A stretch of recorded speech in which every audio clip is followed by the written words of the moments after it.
तो आज बात करते हैं ममता बनर्जी की, जो भारत की सबसे मजबूत नेताओं में से एक है। क्या बंगाल की दीदी 2026 में अपनी सबसे मुश्किल लड़ाई से पार पा सकेंगी?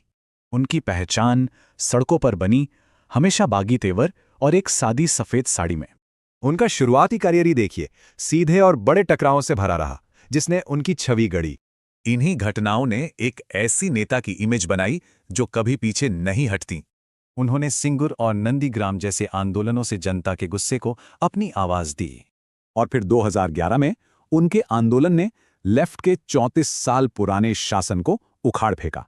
वो स्ट्रीट फाइटर अब मुख्यमंत्री थीं, पूरी बुरातौन यानी बदलाव का वादा करके।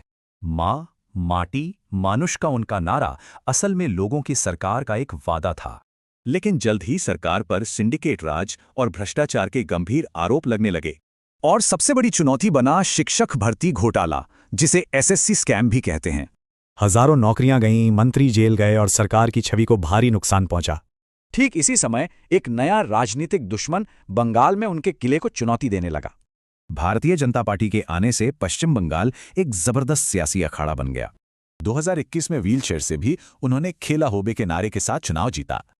और अब 2026 के महामुकाबले के लिए मंच तैयार हो चुका है। तो 2026 की लड़ाई साफ है। टीएमसी की बंगाली पहचान बना बीजेपी के भ्रष्टाचार के आरोप। ममता के सामने भ्रष्टाचार के दाग, बीजेपी की ताकत और तुष्टीकरण जैसे कई बड़े सवाल हैं। तो क्या वोटर उन्हें अपने हक की लड़ाई लड़ने वाली नेता मानेंगे या सत्ता में बदली हुई एक लीडर?